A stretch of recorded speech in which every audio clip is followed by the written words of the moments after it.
We're at the IAS meeting in Malaysia. We're here with two local people, and they're both working in various respects to the Pan-Pacific Partnership, which is going to be addressing the patent laws, which are going to be addressed in negotiations which are ongoing at this point.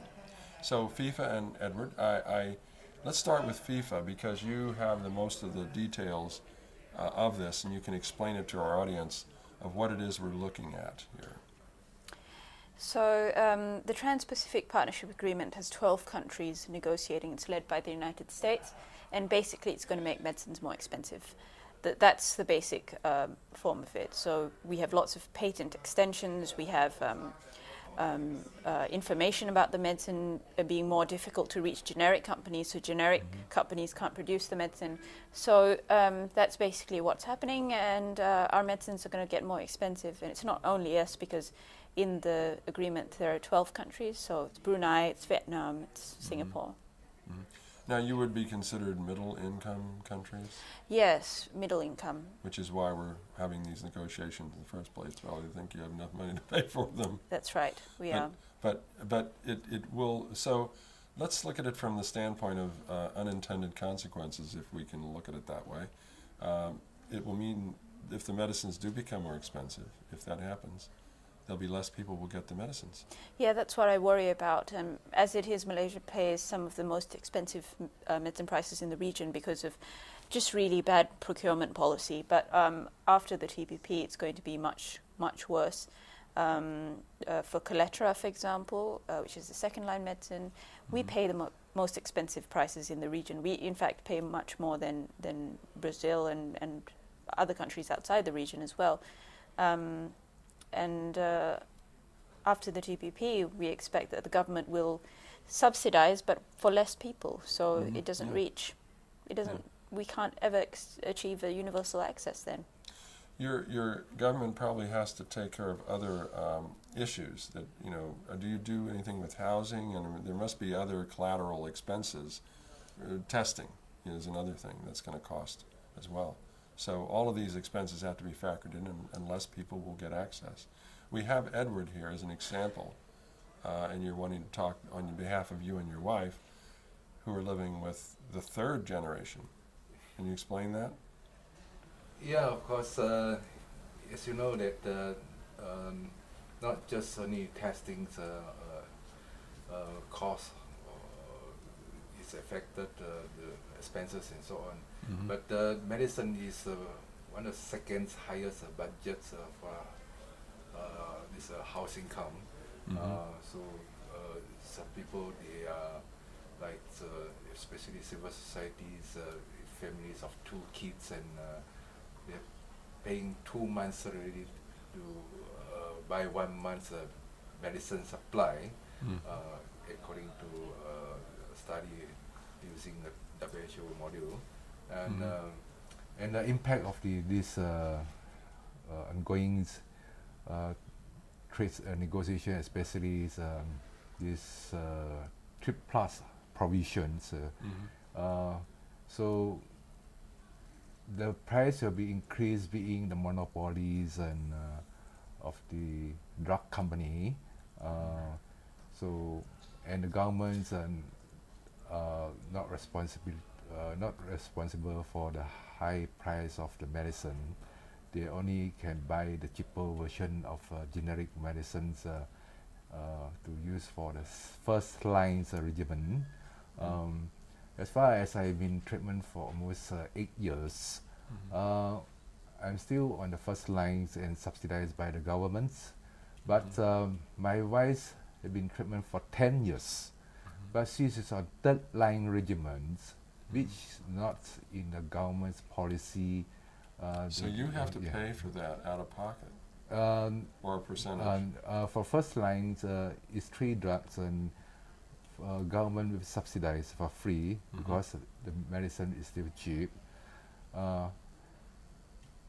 Whatever how my wife is on third line regimens, using a newer medicine, which is very expensive. So do you have to pay for that, you personally, personally, I wouldn't pay for that. But what I'm concerning is the long-term survival. Because I see my friend from Canada can live for 30 over years, and just it's 14 years, and if I change the second line regimen, so I have to fork out to pay for the newest medicine, which government is not giving free. But you Yeah. can't afford that. You can't afford it, and of course, especially those medicines like Fifa mentions, Calatra, you see, it's cost almost how much in US dollar? Is around $310 US a month. So, and is occupied second Second generation drugs, yeah. no, it's a second budget, second half of budget for household income. Oh, I see. Instead of buying food, you see. So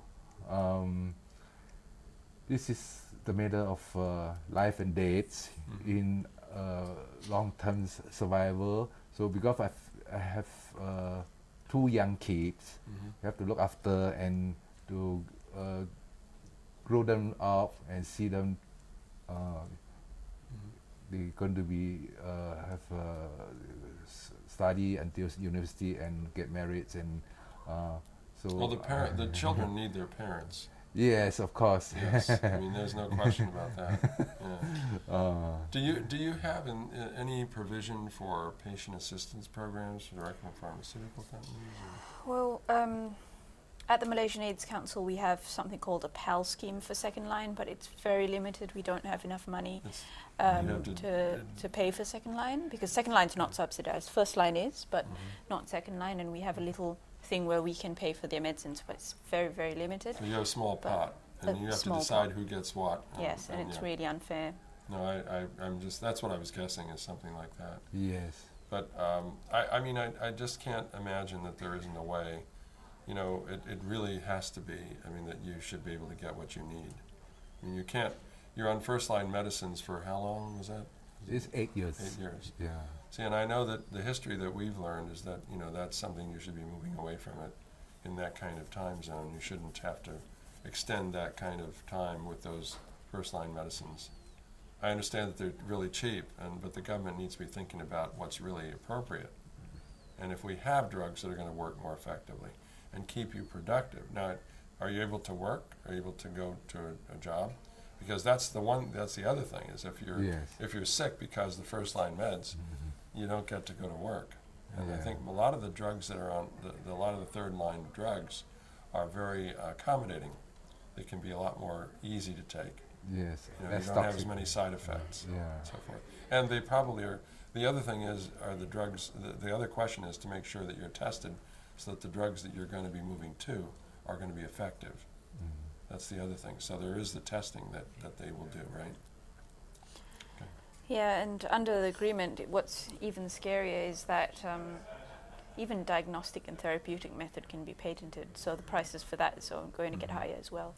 So that will be a part of this negotiation as well. Yeah. Wow. Okay. So how do you want to move forward with this? Do you have I mean, I know you don't want to probably describe your plans to negotiate, but you know, you really don't have any options. If you can't negotiate the lower prices, it's just going to be people that are going to be hurt.